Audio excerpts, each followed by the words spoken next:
네, 클라이밍 종목에 출전한 서채연 선수 결승에 진출했습니다.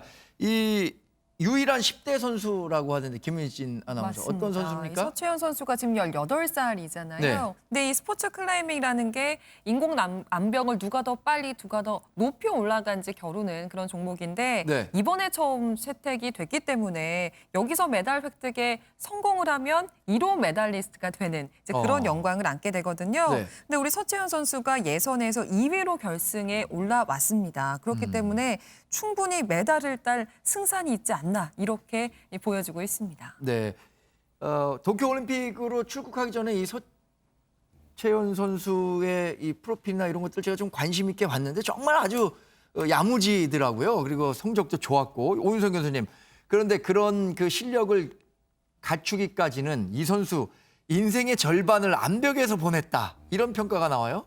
정확히 말하면 이제 18세니까 절반 이상을 암벽에서 보낸 것 같은데 네. 지금 이제 이 서채연 선수의 부모님이 원래 이 클라이밍 선수래요. 네. 그래서 초등학교 1학년 때부터 이것을 갖다 시작을 했는데 네. 실제로 이제 저 벽을 타다 보면 우리 같이 이제 좀 그 발이 헐렁헐렁한 신발을 신게 되면 저걸 하기가 굉장히 힘들대요. 그렇죠. 그래서 원래 한 치수가 더 작은 신발을 갖다가 신고 저걸 탄다라고 하는데 그러다 보니까 거기 굳은 살이 배기고 거기에 네. 또 이제 그 실제로 엄지 발가락이 구웠다는 거예요. 네. 굽어버렸는데 그래서 저 이제 강도 높은 그 훈련을 하다 보니까 발은 발대로 저렇게 되고 손은 손대로 지문이 달아서 없어졌다. 그래가지고 이제 인터넷에서 저런 여러 가지 것들이 이제 알려지고 난 뒤에 안타까움 그리고 응원들이 쏟아지고 있는데 네. 좀 있으면 아마 주민등록증 만들어야 되는데 그거 좀 대비를 해야 되지 않을까 싶습니다. 아니 근데 지금 그 관련 사진들을 좀 살펴보니까 말이죠.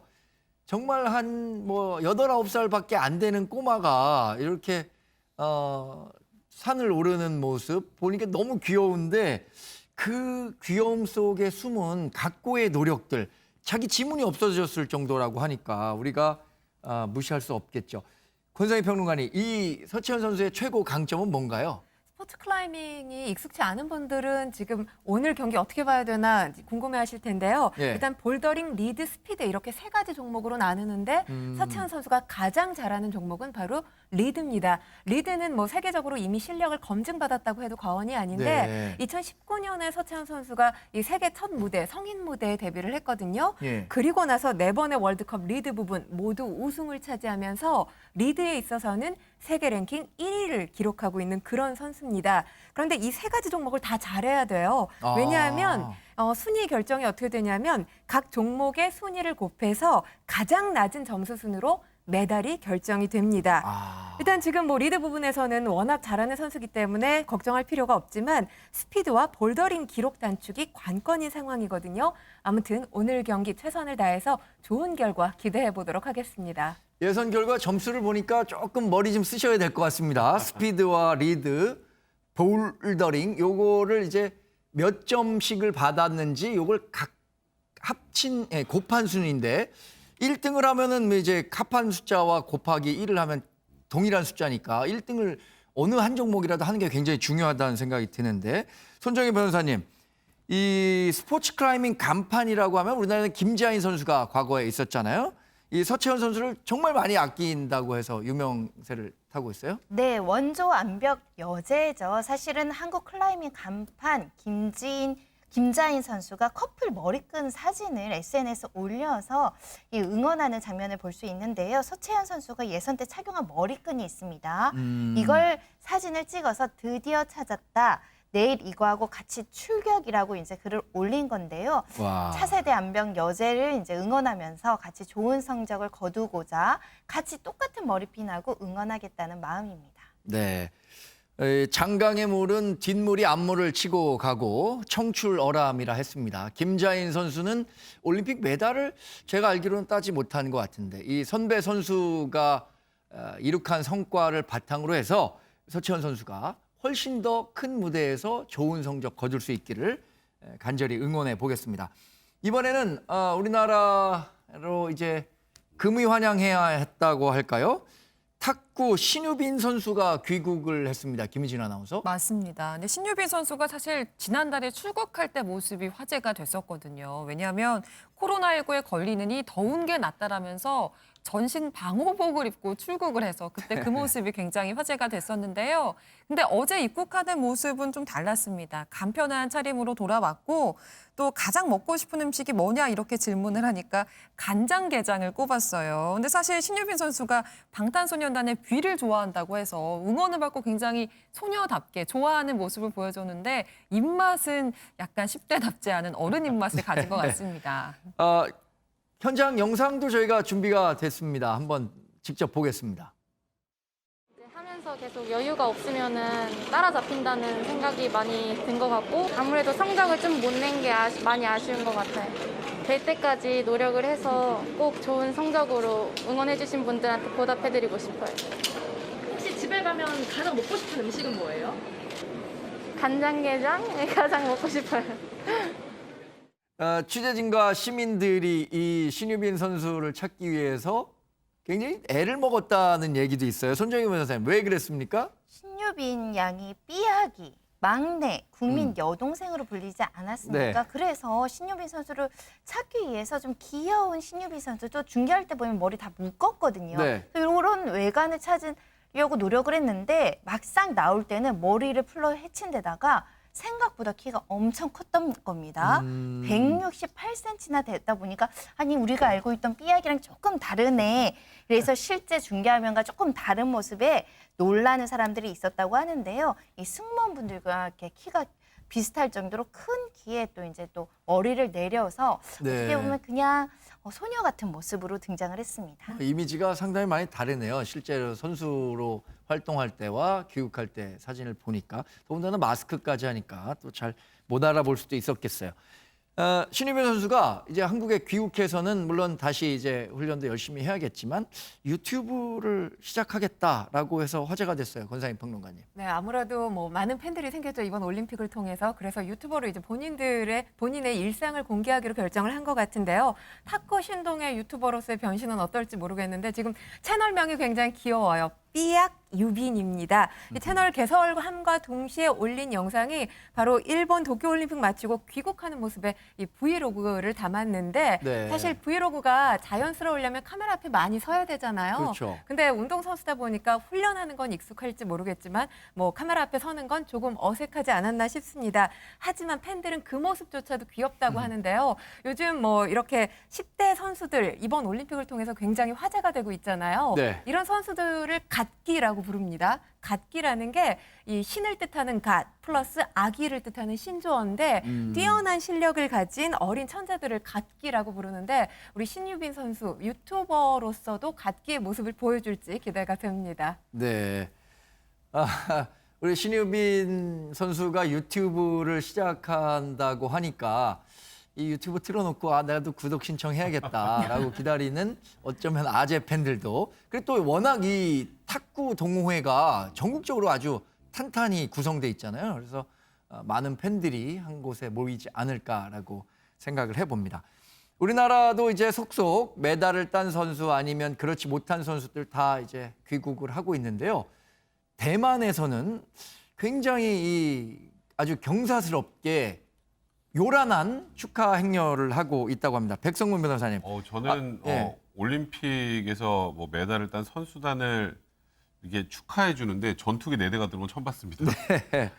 대만 총통이 직접 얘기를 한 건데 예. 미라주 전투기 4대를 동원을 해서 그럼 전투기가 뭐하러 가나? 지금 이제 선수들이 이제 도쿄에서 이제 금이 환영을 하는 그 과정에서 와. 전투기 4대가 호위를 하는 거예요. 그렇군요. 여객기를. 그리고 그냥 호위만 하는 게 아니라 축하 의미로 이 조명탄까지도 발사를 하면서 정말 제가 태어나서 한 번도 보지 못했던 선수들의 아주 깜짝 환영 행사를 열었습니다. 우리나라도 과거에 이제 스포츠가 국력이다 이렇게 또 체제 경쟁하고 그럴 때는 올림픽이나 세계 선수권에서 우승을 하고 온 선수들을 카 포레이드 정도는 했었잖아요. 했죠. 저는 이제 비행기 포레이드를 한 셈인데 오윤성 교수님 이렇게 융숭한 대접을 한 이유가 있어요? 사실 이번에 그 2020년 그 도쿄 올림픽 같은 경우는 대만에 있어서는 굉장히 풍성한 결실을 거뒀습니다. 네. 금메달 2개, 은메달 4개, 동메달 5개인데 와. 이게 지금까지 사상 최고 기록이라고 하는데요. 네. 경사가 난 거죠. 그래서 아까 말씀하셨던 대만 총통 차잉원이 국방부에 직접 지시를 해가지고 프랑스제 그 미라주 전투기 4대를 갖다 동원했는데 네. 실제로 이제 이 에스코타를 해온 그 여객기 안에 과연 누가 있는가 그게 궁금하시지 않습니까? 배드민턴의 그 남자 복식 금메달리스트인 그 리양하고 왕치린이 있었고요. 여자 단식 은메달리스트인 그 타이츠닝이 있었습니다. 네. 타이츠닝이 있었는데 특히 리양하고 이 왕치린조 같은 경우는 7월 30일 날 중국과 같이 이제 최종적으로 그 결승전을 했는데 중국을 꺾고 금메달을 갖다가 따서 대만의 이제 국민적 영웅으로 부상을 했는데요. 지금 이제 그 시기가 시기인 만큼 네. 왜 그러냐면 중국과 대만의 양안 관계가 현재는 지금 최악 아니겠습니까? 예. 그 상황에서 중국을 꺾고 금메달을 갖다가 획득했다라고 하는 것은 대만 당국의 입장에서는 이제 국민적 영웅으로 추앙을 갖다가 해야 되는 그런 상황이고요. 지금 이제 그 대만 정부에서는 대만을 대표해서 이 모든 선수들에게 정말 국민의 영웅이다. 네. 그렇게 얘기를 하면서 감사의 뜻을 그렇게 표시를 하고 있습니다. 네, 전투기 4대 호위를 받고 돌아온 대만 대표팀. 사실 중국이 패권 국가가 되면서 대만이라는 나라에 대한 관심이 전 세계적으로 상당히 줄었었는데 대만 입장에서는 그 패권국이라고 할 수 있는 중국을 상대로 금메달을 땄다고 하니까 훨씬 더 이 금메달에 큰 의미를 두지 않았을까라는 생각을 해봅니다. 다음은요, 김희진 아나운서. 메달은 따지 못했지만 네. 누군가에게 그리고 소중한 사람에게 우리는 모두 금메달감이죠. 그죠? 그렇습니다. 2016 리오 올림픽 조정 경기에서 금메달을 땄던 영국의 헬렌 글로버 선수가 있습니다. 근데 이번 올림픽에선 아쉽게 4위에 랭크가 되면서 메달 획득에는 실패했는데요. 그런데 귀국을 하니까 이런 환영식이 그녀를 기다리고 있었다고 합니다. 영국으로 한번 떠나보시죠. 공항에 도착한 글로버 선수를 가장 먼저 반겨준 사람 바로 세 자녀들이었습니다. 18개월 된 쌍둥이와 3살짜리 아들이 엄마를 보자 아장아장 걸어와서 품에 푹 안기는 모습을 볼 수가 있는데요. 차례로 달려와서 반갑게 엄마를 반기는 귀여운 아이들의 따뜻한 폼. 시상식 부럽지 않은 행복한 환영식이 됐을 것 같습니다. 아이들이 아주 엄마를 반기는 모습인데 이 선수는 이렇게 사실 여성 선수들은 출산을 한다는 것 자체가 그 선수 생명을 연장하고 계속해 나가는 데 있어서 좀 어려운 측면이 있잖아요. 사실 2016년 리오데자네이루 올림픽에서 금메달을 땄지만 예. 그 이후에 출산을 하고 아이들을 양육하는 과정에서 이게 우리 뭐 생활체육인으로 다시 돌아오는 건 어렵지 않은데 네. 이제 전 세계 최고 선수가 다시 결혼은 올림픽에 출전한다는 건 4년 동안 운동을 쉬고 다시 몸을 만드는 게 거의 불가능에 가깝죠. 그렇죠. 그런데 이제 우리가 아는 것처럼 코로나 바이러스 때문에 지금 올림픽이 1년 연기가 됐죠. 네. 그 1년 연기된 시간 동안 준비한 시간을 많이 벌었다고 하는데 이렇게 우픈 얘기를 했습니다. 거실에서 아이들의 레고 장난감을 피해가면서 운동을 했다 이런 얘기를 했는데요. 네. 영국 이제 조정 선수 엠마 홀은요 글로벌 모습을 지켜봤는데 메달을 얻지는 못했지만 엄마가 된 후 다시 조정 대표팀에 들어간 만큼만으로도 정말 엄청나게 대단한 성과다 이런 소감을 밝혔습니다. 네. 우리나라의 이제 경력 단절이라는 문제가 상당히 심각한 사회 문제가 되고 있잖아요. 여성분들이 뭐 출산을 한 이후에 다시 기존의 일로 돌아가고 싶지만 그렇지 못한 환경이 많은데 이 헬렌 글로버 선수를 보니까 그런 환경들을 조금 더 우리 사회가 잘 마련해 줘야 되는 거 아니냐라는 생각을 하게 됩니다. 영국에서는요 또 정말 이 나이에 올림픽 금메달을 딴다는 게 가능한가라는 생각이 들 정도로 어린 나이의 선수가 금메달을 땄습니다. 권상희 평론가님. 그렇습니다. 영국 스케이트보드 선수죠. 스카이 브라운 선수인데 우리나라 김재덕 선수가 이번 올림픽을 통해서 최연소 메달리스트가 됐잖아요. 네. 그런데 이 선수가 김재덕 선수보다 무려 4살이나 어립니다. 13살의 선수예요. 13살이니까 우리 한국 나이로는 14살, 중학교 그렇죠. 1학년이겠죠? 뭐 중학교 1학년 정도인데 지금 영국 역대 최연소 메달리스트로 기록이 됐다고 합니다. 그런데 이 선수의 인터뷰 내용이 더 어른스러워요. 등수보다 기술을 완벽하게 구사하는 데 집중했다고 하고요. 나 자신을 믿었기 때문에 여기까지 올 수 있었다고 합니다. 사실 성인들도 자기 자신을 믿는 건 굉장히 어려운 일이잖아요. 네. 13살답지 않은 인터뷰 내용도 훌륭했는데 이 선수가 영국인 아버지와 일본인 어머니 사이에서 태어났다고 합니다. 그런데 3살 때부터 서핑과 스케이트보드를 시작을 했다고 하고요. 더 놀라운 건 기술을 유튜브를 통해서 배웠다고 해요. 예. 뭐 요즘에 유튜브를 통해서 자습하시는 분들 참 많기는 하지만 그렇게 배운다고 해서 기술이 일취월장하긴 사실 쉽지 않은데 그렇게 해서 배운 기술 거기에 자신만의 방식으로 발전을 시켰다고 합니다. 뭐 아무래도 타고난 재능에 또 어마어마한 노력이 있었기 때문에 최연소 메달리스트로 등극할 수 있지 않았나라는 생각이 듭니다. 와, 이 선수 한 얘기를 들어보니까 13살이 정말 맞나라는 생각이 들 정도로 상당히 의미가 깊은 얘기를 했네요. 이미 근데 SNS상에서 상당히 유명세를 타고 있었던 선수라고요. 지금 백성문 말씀하셨던 선수. 것처럼 13살의 소녀가 올림픽에서 메달을 딴 거, 그리고 아까 그 수상 소감이나 이런 부분들에 대해서 놀라셨는데 그럴만해요. 이미 슈퍼스타입니다. 거의 SNS 스타인데. 어이구. 일단 SNS 팔로워가 100만이 넘습니다.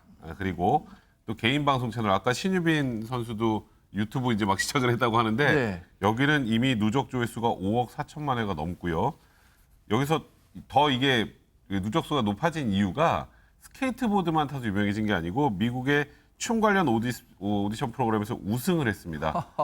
다재다능한 선수네요. 그리고 현재 가수와 자선사업가로도 활동하고 있고요. 네. 글로벌 스포츠 브랜드에서 지금 스폰도 받고 있고 본인을 본뜬 바비 인형이 있을 정도로 유명한 그런 소녀입니다. 네, 손정혜 변호사님. 이 친구가 왜 그렇게 유명해진 거예요, 그러면? 4살 때 아버지가 올렸던 스케이트보드 영상으로 유명세를 타기 시작했다라고 하는데요. 10살에 최연소 프로스케이트 선수로 이제 활동을 하게 됐고 부모를 졸라서 영국 국가대표에 나섰다고 하는데 뭐 실력이 출중하니까 국가대표로 선출까지 된 걸로 보이고요. 네. 자기 관리가 굉장히 철저합니다. 평소에 아침 식사로 김치랑 낫또를 먹는다는 거예요. 건강에 좋은 음식 챙겨 먹고 등교를 해서 하루 6시간씩 서핑이나 스케이트보드 훈련을 한다고 하고요.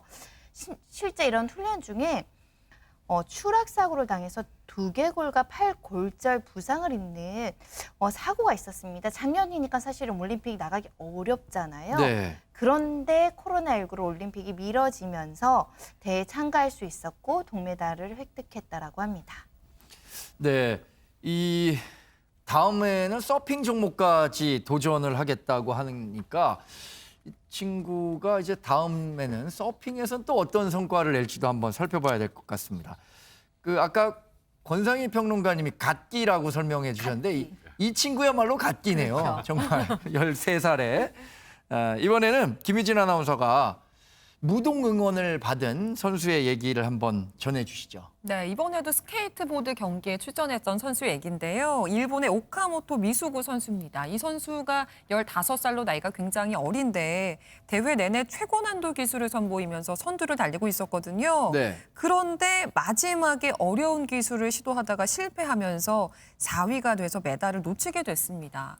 이 어린 소녀는 아쉬움에 눈물을 흘렸고요. 이 모습을 본 여러 선수들이 달려나와서 이 선수를 무동을 태우면서 네가 챔피언이다 이렇게 위로와 격려를 아끼지 않았다고 하는데요. 네. 이걸 접한 누리꾼들 올림픽 정신을 가장 잘 표현한 장면이라면서 와. 극찬을 아끼지 않고 있습니다. 네, 지금 김유진 아나운서가 얘기한 것처럼 정말 스포츠맨십과 올림픽 정신이 저 사진 한 장에 다 담겨 있지 않나라는 생각을 해보고 이 오카모토 미수구라는 선수가 15살이라고 하죠. 앞으로 더 밝은 미래 만들어갈 수 있을 거니까요. 충분히 힘내서 다음 그 올림픽을 또 잘 준비하면 될 것 같습니다. 오윤선 교수님, 그런가 하면 우리나라 선수가 아닌데 이름은 경태예요. 이 선수 어떤 사연이 숨어 있는 거죠? 네, 미국 체조 국가대표 선수인데요. 네. 이름이 율경태 몰다워. 네. 그러니까 몰다워는 패밀리 네임이고 가운데 이제 경태가 미들 네임이에요. 네. 근데 경태라고 하는 그것은 누가 듣는다 하더라도 이건 한국 사람이다 이렇게 볼 수가 있는데 그렇죠. 지금 아마 저 사람이 오클라호마 주 출신인 것 같아요. 그래서 이제 그쪽에 있는 지역지인 오클라호맨이라고 하는 그 잡지에 네. 지역지에 원래 이제 그 1996년도 서울 출신인데 그 당시 이름이 경태였다는 거죠. 그래서 약물 중독이 되어 있던 그 생모가 그리고 이제 그 태어났는데 이 아이가 몇 달간 고아원에 있다 미국인 그 부모에게 입양이 됐는데 입양을 시키면서 이 몰다워 집안에서 그 배려를 해줘 가지고 네. 이 아이의 뿌리를 찾기 위해서 그 가운데 미들네임을 갖다 경태를 집어넣어 준 거예요. 그렇군요. 그래서 그 이름을 지켜줬는데 상당히 그 의미가 있는 조치라고 봅니다. 네.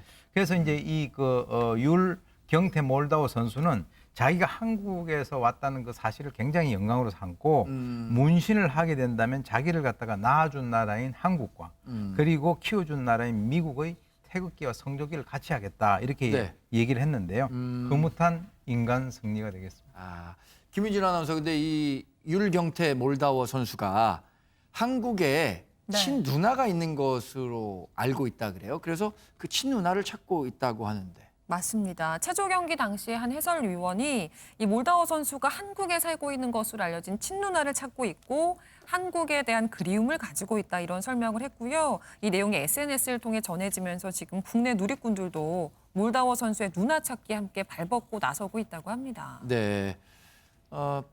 이 율경태 선수가 찾고 있는 친누나 혹시 뭐 방송을 볼 수 있을지, 근데 알지 못할 수도 있죠. 자기가 이런 동생이 있다는 사실 자체를. 그러나 요새는 뭐 DNA 검사라든가 이런 것들이 굉장히 광범위하게 이루어질 수 있기 때문에 꼭 이 율경태 선수가 찾는 친누나도 찾게 돼서 다음 올림픽에는 이게 미담 사례로 다시 또 소개되는 그런 날을 기대해 보겠습니다. 이번엔 아주 한심한 일본 시장 얘기예요. 이 사람이 어떤 역할을 했기 때문에 이렇게 대중들로부터 밉상이 된 건지 백성문 변호사가 좀 소개를 해주시죠. 우리가 이제 메달을 딴 선수들이 가끔 그 기쁨을 만끽하면서 본인의 메달을 이렇게 입으로 한번 살짝 깨물어 보는 네네. 세레모니를 하잖아요. 그건 보통 선수 본인이 합니다. 그죠? 근데 이 가와무라 다가시 일본 나고야 시장이 이번에 소프트볼에서 금메달을 딴 그 나고야 출신 선수 고토마우 선수를 만나서 네. 고토마우 선수 메달이에요. 저거 자기 메달 아니고. 저거를 거의 한 반쯤 입에 넣어서 꽉 깨물어 봅니다. 그리고 아유 무겁네 정말. 근데 저쯤 되면 거의 그 깨문 게 아니라 거의 빤 수준인데 네. 근데 저거를 닦지도 않고 소독하지도 않은 채 이 선수에게 다시 돌려줬다고 하는데 고토 선수가 굉장히 멋쩍게 어색하게 웃었다고 합니다. 그러게요. 뭐 저기서 아니 그거 왜 그러셨어요? 이렇게 정색을 하고 말릴 수도 없고. 오윤성 교수님, 이게 이 나고야 시장의 돌발 행동에 대한 비난 여론이 그래서 굉장히 큰 것 같아요. 그렇죠. 보통 이제 저런 사람들이 그래서 왜 저런 행동을 하는지 잘 이해가 안 갑니다만 지금 네. 왜 그러냐면 이 IOC 같은 경우는 코로나19 확산 방지를 위해서 시상식에서 이 메달을 갖다 걸어주는 게 아니라 자기 스스로 걸지 않습니까? 네. 그런데 지금 남의 메달에다가 저렇게 입에 집어넣고 물어뜯는 어떻게 보면 저런 행동을 한다라고 하는 것은 유도에서 이제 금메달 딴 일본 선수 같은 경우는 자기 메달이라도 흠집이 나지 않게끔 조심하게 있는데 자기 같았으면 울었을 것이다. 그리고 이제 IOC 선수위원인 그 펜싱의 일본의 오다유키 선수 같은 경우도 네. 선수에 대한 존경이라든가 이런 것도 결여가 됐지만 그렇죠. 저게 사실은 지금 코로나19 사태에서 저게 무슨 짓이냐라고 하는 것이죠. 그래서 뭐 일부에서는 메달을 새 거로 교환을 해줘야 된다 이런 주장까지 있는데 저런 이제 논란이 벌어지니까 지금 이제 저 시장 같은 경우는 최대 애정 표현이었다. 애정 표현 두 번만 하면 깨어 물어 뜯을 것 같은데요. 이게 가끔 이렇게 실수를 하시는 분들은 다 자기는 선의로 그렇죠. 이렇게 얘기를 그다음에 하는데. 또 하나 이제 재밌는 게 폐를 끼쳤다면 죄송하다. 저거는 항상 가정법을 쓰거든요. 저거는 뭐냐면 자기가 진정으로 반성을 안 하는 증거 같아요. 폐를 끼쳐서 미안하다 이렇게 해야지 폐를 끼쳤다면 죄송하다. 그거 좀 이상하잖아요. 지금 올림픽 금메달을 따면 이렇게 입으로 깨무는 세리머니가 굉장히 보편화돼 있는데 왜 깨무는지 아십니까 혹시? 진짜 금인가? 진짜 깨물어 보는 거 아니에요? 이제 금은 입으로 이로 강하게 물면 이 자국이 남게 마련인데, 근데 사실 지금 만드는 금메달은 은이 95%고 금은 5%밖에 되지 않는다고 해서 자국은 나지 않는다고 하네요.